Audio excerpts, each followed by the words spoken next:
Welcome to the P.A.S. Report Weekly Roundup Podcast. The P.A.S. Report provides an honest analysis on the critical issues that matter to you without the biased media filters. Here's your host, Professor Nicholas Giordano. What's up, everyone? Welcome to the P.A.S. Report Podcast. As your host, Nick Giordano, I have a great guest coming on today. But before I get to my guest, make sure you go to the P.A.S. Report website, pasreport.com, and subscribe and follow the podcast so you never miss an episode. Now, every week, the media, you'd think it can't stoop any lower, and yet here we are. I just want to bring up two examples real quick of why no one trusts the media anymore. The first is a clip of Rachel Maddow explaining why they're not airing Trump's speech after being arraigned in federal court. Take a listen. I need to say that former President Trump has just started making public remarks, just as he did on the evening of his first arraignment on criminal charges. That was April, when he was booked on 34 felony counts brought by the state of New York. Now, tonight, after his arraignment on federal felony charges, he's speaking again, this time to an audience of his supporters that's gathered for a campaign fundraiser tonight at his golf club and summer home in New Jersey.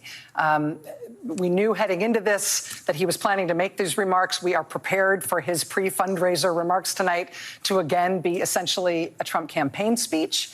Because of that, we do not intend to carry these remarks live. As we have said before in these circumstances, there is a cost to us as a news organization to knowingly broadcast untrue things. We are here to bring you the news. It hurts our ability to do that if we live broadcast what we fully expect in advance to be a litany of lies and false accusations, no matter who says them. And I do not say this with any glee. I hope it is clear that this is not a glib decision. We take our responsibilities seriously. We revisit decisions like this all the time. We make the best call that we can in real time, every time. Isn't that rich? I mean, personally, I could care less whether they aired it or not. It really makes no difference whatsoever. They didn't have to air it, and they could have just kept their mouth shut. Instead, she goes on this holier-than-thou diatribe about how there's a cost to us as a news organization to knowingly broadcast untrue things. That's hysterical coming from MSNBC, where you still have some people that push the Russian collusion hoax. How long has that been debunked for at this point? This is a network that repeatedly and knowingly lies. They pushed the Bountygate story, which anyone with two brain cells knows was BS. They knew it.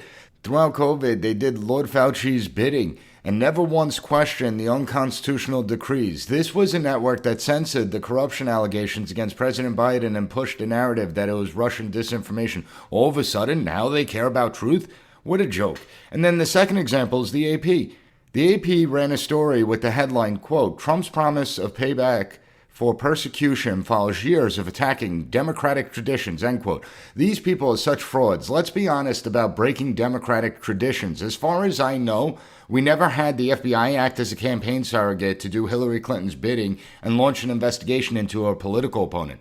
Throughout Trump's presidency, we saw investigation after investigation to impeachment, constant leaks, most of which the leaks turned out to be untrue. We saw numerous investigations into people in Trump's orbit, sending entire SWAT teams to arrest them. Throughout the 2020 campaign, I mean, how many traditions got broken? From lockdowns to mail-in ballots, medical journals endorsing candidates for the first time, to 51 intelligence officials lying about Hunter Biden's laptop.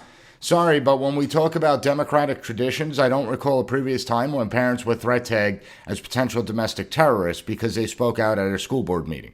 So let's not pretend this is about democratic traditions. People at the AP seem to forget the number of occasions where Democrats, and we're talking about high-level Democrats, I'm talking about Speaker Pelosi or former Speaker Pelosi and current President Biden. How many times have they talked about retaliating against Trump and how they want to see him prosecuted?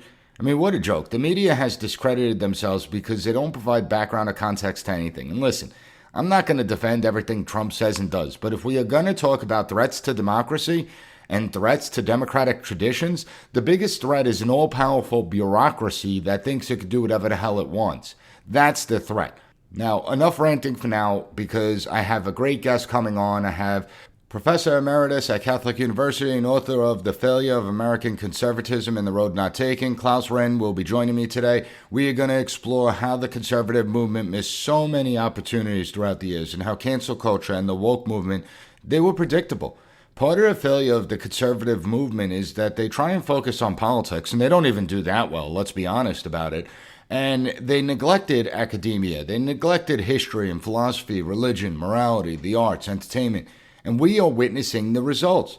So, Professor Ryn, I am so glad you could join me. Welcome to the P.A.S. report. And I have to ask, when you first sat down to write this book, when you really thought about conservatism and some alarm bells started going off in your head thinking that something was wrong, it wasn't going in the direction that you thought it should be going in, what were you seeing in the conservative movement?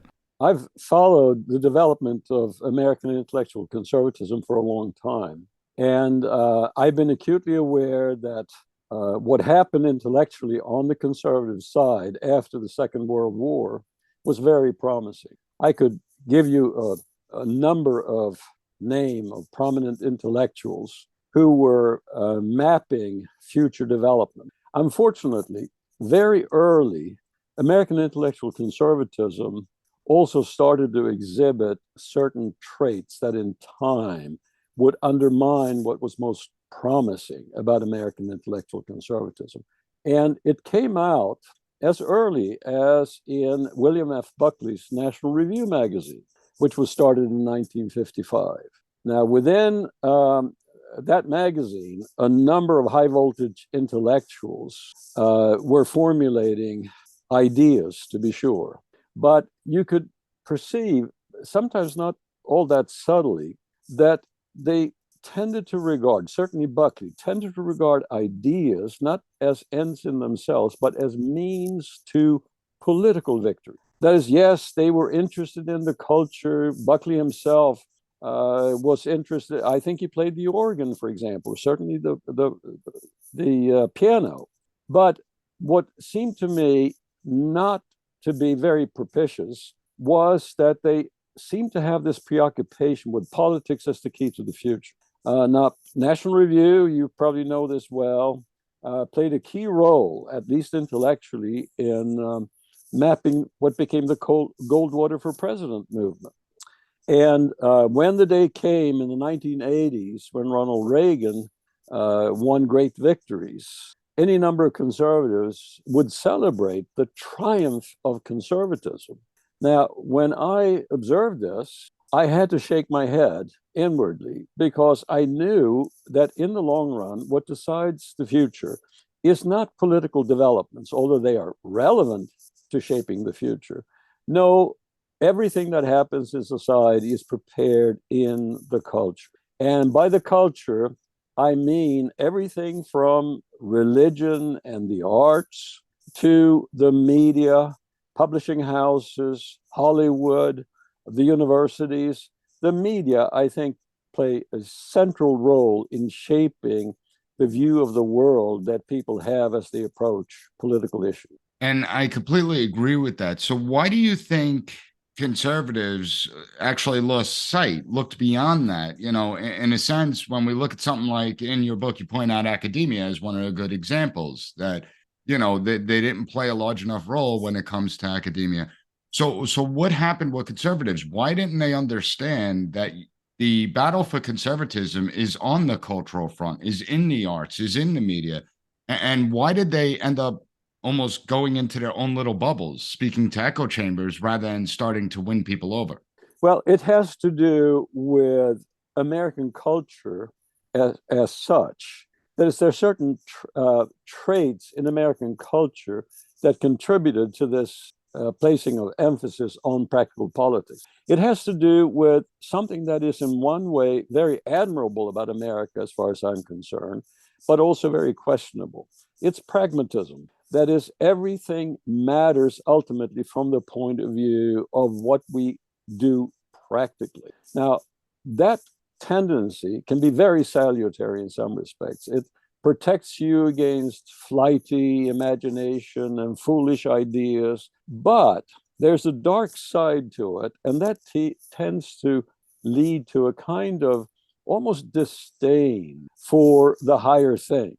It's not that conservatives really despise literature, of course they don't, or museums or the arts in general. No, but they tend to view those things as not being close to the heart of the matter. These are fine things. We wouldn't want to do without them. But if you take a novel as an example, isn't that really something that you bring to you on vacation to the beach? Is there a really deep felt need for these things? I think that many of the early conservatives had this pragmatic strain in their minds that tended to divert them from the value of the culture as an end in itself. And I think that's important, especially, when we look at conservatism. I'm someone that views himself as a conservative, and I view myself as someone that does believe in the original intent of the system. And the founding fathers themselves all felt that literature, language, the arts, philosophy was all extremely important within the society, that it shaped society, and they got many of their ideas from society. So do you think that the movement away from the founding fathers has led to this rise of progressivism, where conservatives have lost sight of not only how dedicated the progressive wing is, but how effective they've been in really changing the culture by infiltrating all these different areas? Well, here I have to introduce a new angle, and that has to do with having an unhistorical view of the nature of America or any society. One of the early strains within American conservatism that tended to undermine it in the long run was an historical attitude. That is, the idea became influential that the source of America, to take that as one example of a society, is not longstanding tradition, a sort of historical legacy. No, it is that some smart people came up with bright ideas, the right ideas. And what you need to do in order to have America survive is to celebrate those principles, to keep returning to them, to keep them in your head. Whereas I think that a far superior view as to the nature of America is to understand that America came out of classical and Christian culture as channeled largely through British culture. That is to say, if you want to sustain America's constitutional order, you need to keep alive or to somehow replicate the kind of cultural milieu out of which American constitutionalism emerged. So one of the reasons conservatism has not quite taken hold in the more profound sense is that young conservatives, were diverted from celebrating and cultivating their historical traditions to simply subscribing to America as an idea. What you need to do in order to save American constitutionalism is to keep repeating, as it were, what the American principles are, rather than living as befits people called to have constitutional government. And I completely agree with that. But one of the problems that I see is most students today, and most adults, so I don't want to just put it on the younger Americans, they actually know very little about our history. They don't understand the tenets of the American creed within the Declaration of Independence. Most of them never even read the Constitution. If they did, maybe they read it once or twice in their life.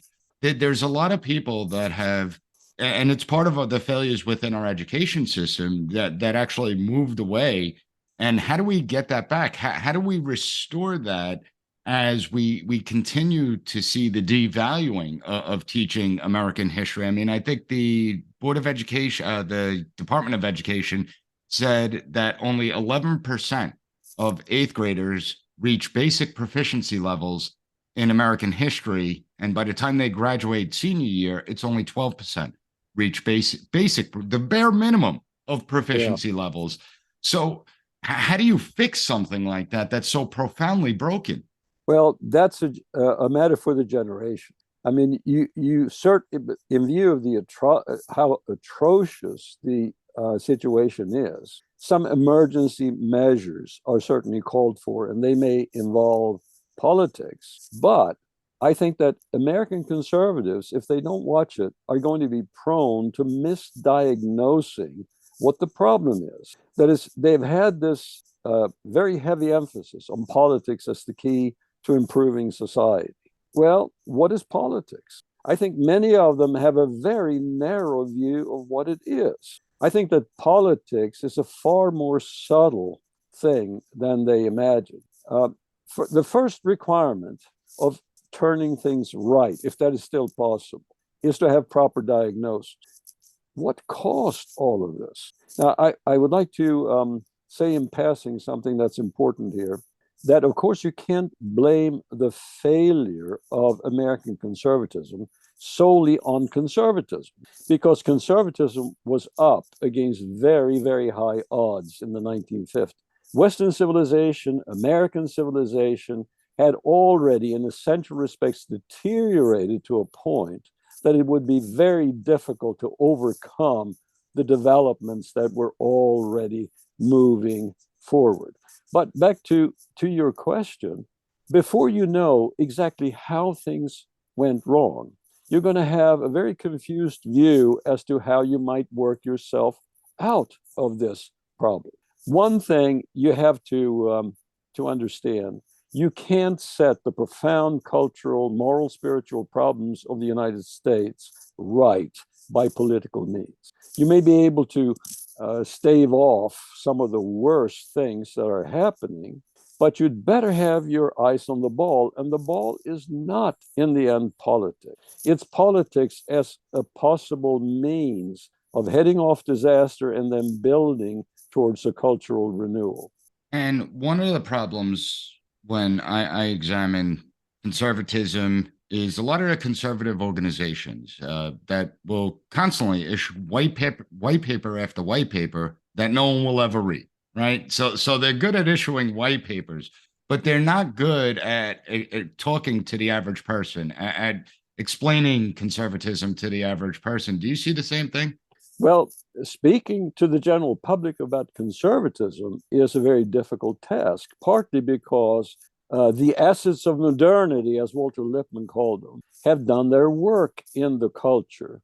So that when you start talking about conservatism, as I'm doing right now, there may be a faint echo in the minds of ordinary people of what I'm talking about, but unfamiliar language, because they're used to thinking about conservatism as believing in a strong defense, believing in a free market and deregulation. And I could go down a list of things which are called conservative, but it's not quite clear why they're called conservative. I mean, if, as some people suggest wrongly, that America is just a set of principles, what's conservative about it? What's conservative about having a strong defense or having constitutional government and having fiscal discipline? I believe that that is a part of what conservatism entails, but how is that so? What's conservative about it? And this has to do with what I take to be a sound conservative view, namely that you appreciate the historical nature of human existence. You realize that, taking the US Constitution as an example, it stands on within a long tradition that made possible this way of self-rule in the first place. That is, there are moral, spiritual assumptions that emerged over a very long time. You referred previously to the learning of the framers of the US Constitution.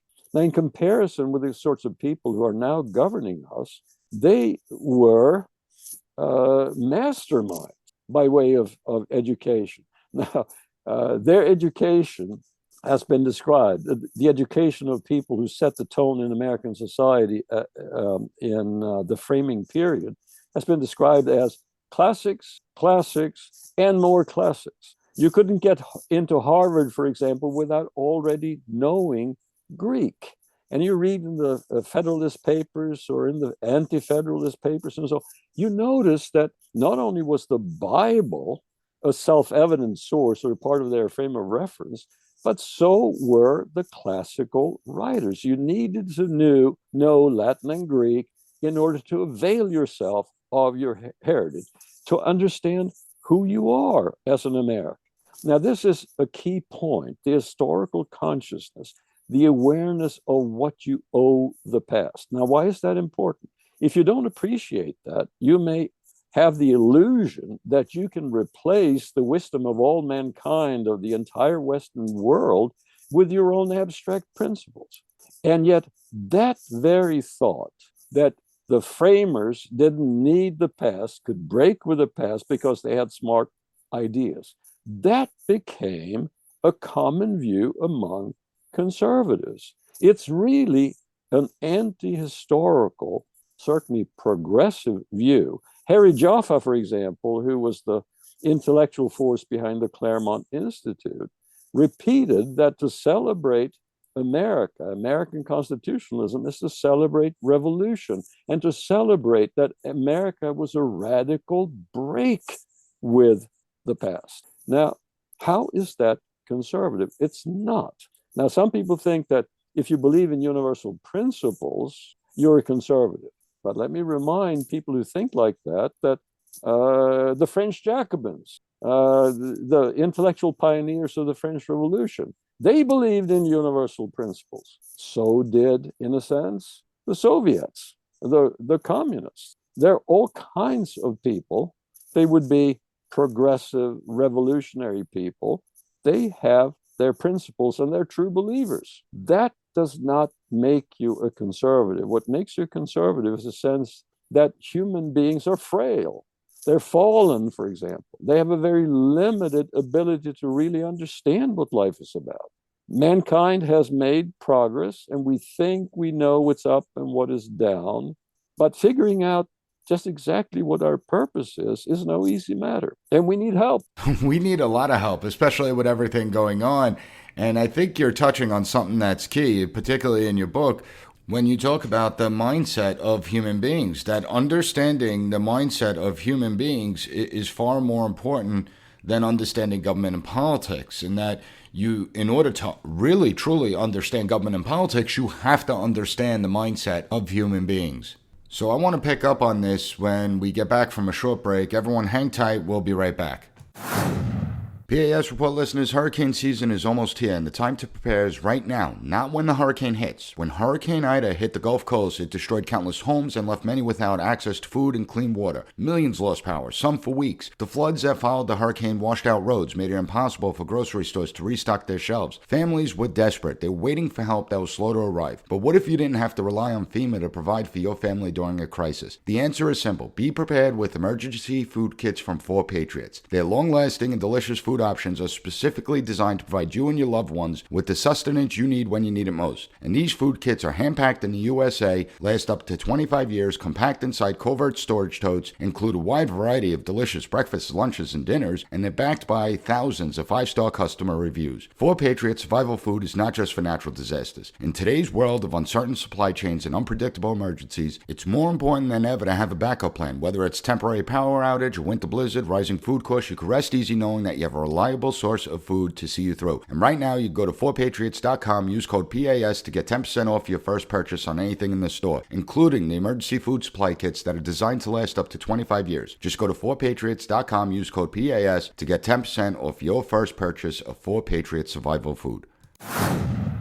Welcome back, everyone. And so before the break, we alluded to the idea of understanding the mindset of human beings and how it's necessary if we truly want to understand government and politics.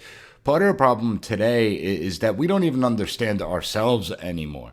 And if we don't understand ourselves, how can we understand the mindset of human beings? It's really hard to understand ourselves. And that's why we turn to what we've come to regard as really wise people for guidance on this. Does this mean that if you really know your past, you've settled the issue? No, you find that Plato and Aristotle, they have disputes, significant disputes. And along come the Christians, and they're not sure that the Greeks really understood profoundly the nature of human existence. But keep in mind, for the Greeks, as for the Christians later on, the greatest sin is what the Greeks call hubris, thinking that you're one of the gods. And for the Christians, well, you know it, the cardinal sin is pride. And pride is the sort of thing that seems to inform this idea that we don't need any assistance from the past. We know it all. We have the right principles. And furthermore, we should make sure that everybody else understands that we're right. And we're even ready, or have been ready, to go to war in order to hammer in that we know what human existence requires of human beings, including you out there. Yeah, and the defects within human beings is actually widespread and numerous. And I think that when you look at the idea of pride, when you look at what we're witnessing today, especially with the hubris, there are many political figures that do believe that they have all the answers, and they use it as a vehicle to acquire more power. They try to appeal to the emotion rather than the logic. How is it possible for conservatism, and I'm talking about true conservatism as you lay out in your book, to make a comeback at this point?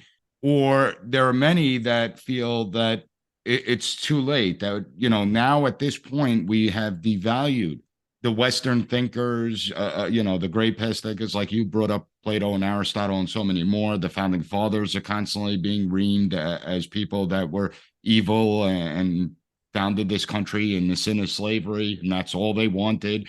So again, do you think that conservatives can make a comeback and actually start to build out again, as opposed to trying to do what they do, but also have false leaders within conservatism? I mean, let's be honest here. There are many Republicans out there that fly under the banner of conservatism, yet they've expanded government dramatically. They've overspent dramatically. Basically, it's almost like that uniparty system that we're witnessing. Yes. Well, of course, conservatism come back, partly by reviving what was most promising from the very beginning. But the most important, most acute problems, I think, have to be faced in this manner. You have to begin by exploding illusion. I think that to a frightening extent, Americans are today living on daydreams. And neoconservatives, for example, exemplify this on the conservative side. That is, they propounded the idea that America is an exceptional nation. It must bring its principles to all societies that do not now benefit from them. Democracy has to be introduced all over the world, if necessary, with American might. Now, all of that kind of thinking is a huge illusion. I mean, it's the framers of the American Constitution, if they had been asked to entertain this idea, of course, would have dismissed it out of hand. They knew that Americans were fortunate in being predisposed to constitutional government. Nothing was further from their minds than to think that all peoples are capable of something as sophisticated as the rule of law. You noticed how even the United States today has great difficulty living up to the expectations of constitutionalism, rule of law. We don't have rule of law in the United States in the sense that the framers expect. Look at what's happening in the inner cities of the United States. Since generations, people in the inner cities have been left to a sort of life of insecurity. And today, I'm not telling you anything you don't already know. Murder, drug use, overdoses.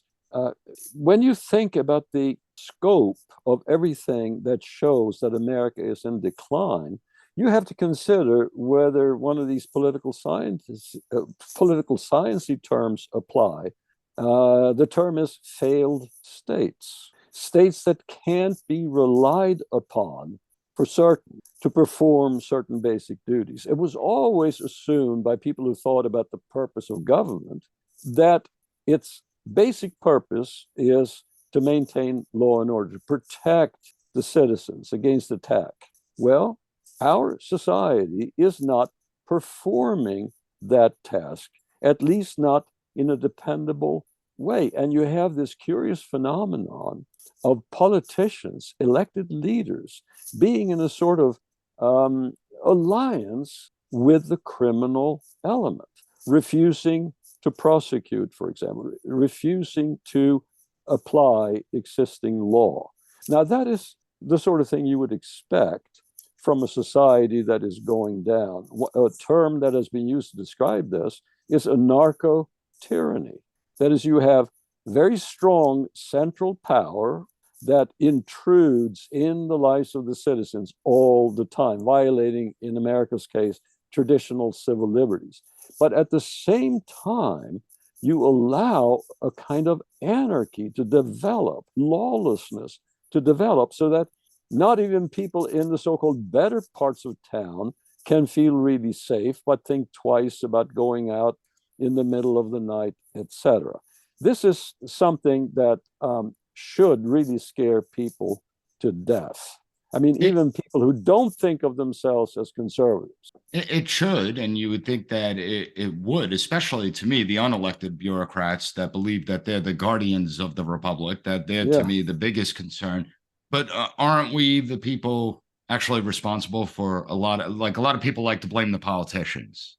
And I look at politics as a vehicle where it's more the people's fault because we're constantly, and even conservatives, the knee-jerk reaction is when something goes wrong in society, the knee-jerk reaction is to look to the federal government to solve the problem, as opposed to saying, hey, wait a minute, maybe we could solve it ourselves, maybe in the community level, the local level, maybe at the state level. But now in this day and age, in 2023, we look at the government to solve everything, the federal government. And I was actually stunned during the coronavirus at how many people didn't even ask questions. They just obediently complied with government mandates. They didn't care that there was no debate within legislative bodies, state legislative bodies. They just gave one person and a handful of advisors unassuming powers where they could do whatever they want in the name of feeling safe. So isn't it partly our fault that we've actually let our guard down and have invited the government to usurp this kind of authority in society?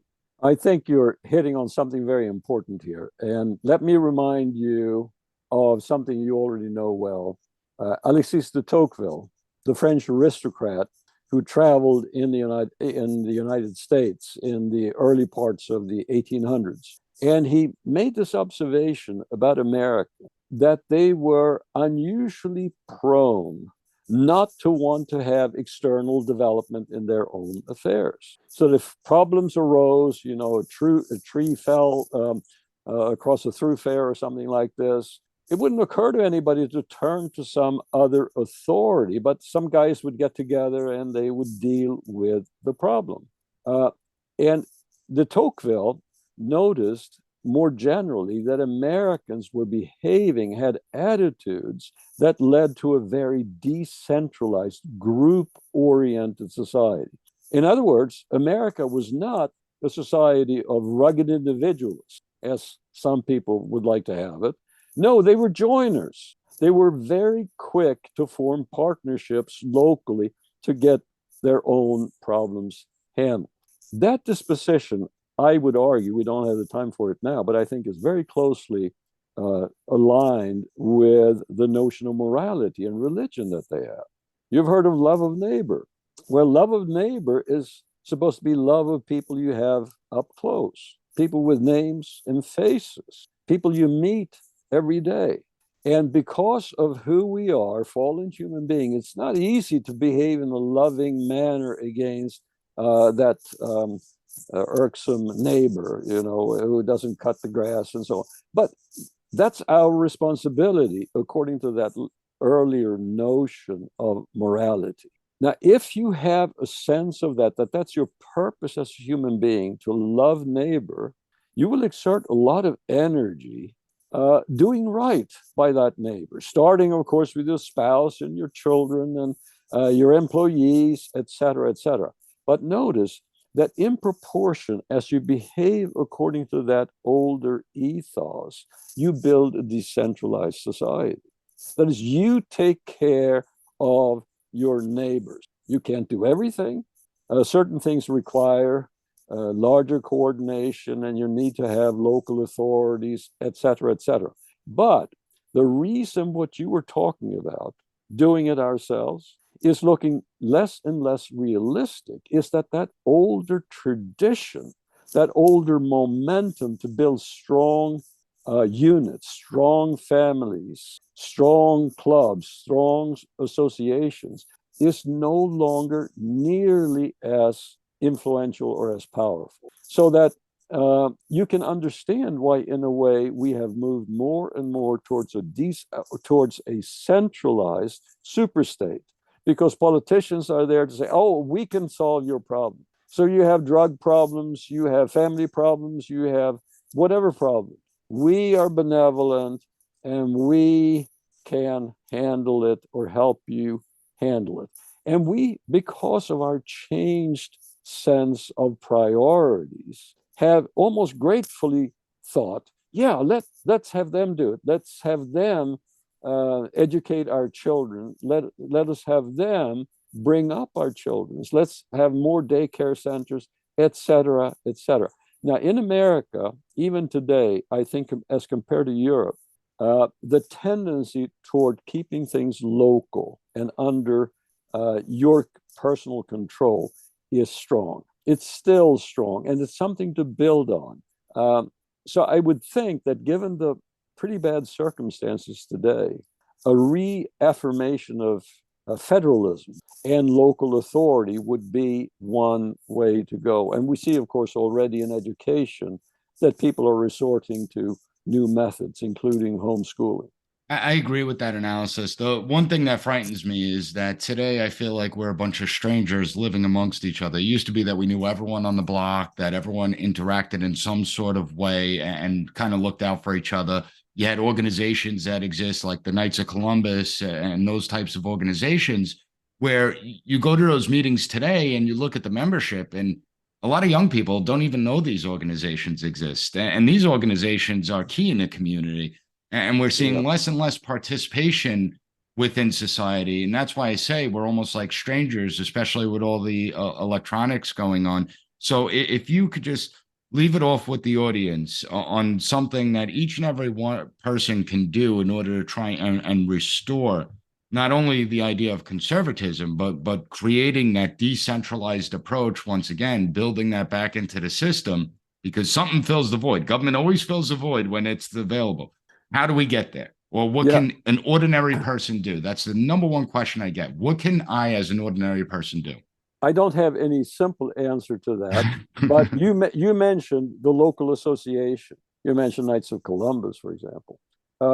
Something that is very discouraging here is that because of the erosion of the old ethos, not even those associations, including many of the churches, any longer know their own identity. They're being swept up in this different ethos that tends to centralize society. That is, they are no longer, they no longer really understand what love of neighbor means. It means for the person to take on responsibility. What they tend to do is to absorb as their own more sentimental ideas of loving not the person, but humanity. Where people suffer, there are things to do, and what is needed is so great that only government could possibly do it. And so even church leaders start sounding like the people who have helped undermine local society. So I would think that one step that should be taken by people who are serious about remaking things is to challenge these local authorities, to challenge their pastors, to challenge all of those who are speaking the old language but have emptied that language of the traditional content. And I return to this other thing. I think that looking for the people who are foisting illusions on us. For example, as pertaining to the Ukraine war. I mean, what are we doing there? We tell ourselves that we are wearing the white hats and the Russians have the black hats. It's a sort of a black and white world that bears no resemblance with the real world. No side in any conflict ever has a monopoly on wisdom or truth. But for people who live in a world of illusion, that's not palatable. They have to feel that they have prescriptions for all of mankind. The reality is that for every issue out there, there's this enormous gray area that constantly gets overlooked, and they try Life is difficult. It is. It certainly is. Dr. Ryn, we need to keep up this conversation because I really enjoyed it. So I'd love to have you back. Everyone needs to check out The Failure of American Conservatism. Thank you for joining me, Doctor. It's been a pleasure. So everyone, we have links up at the PAS Report website, pasreport.com. You can check out the book. Make sure that you follow and subscribe to this podcast so you never miss an episode. If you found the content of this podcast informative, make sure to take 30 seconds, write a good review, and leave a 5-star rating on any podcast platform that allows it.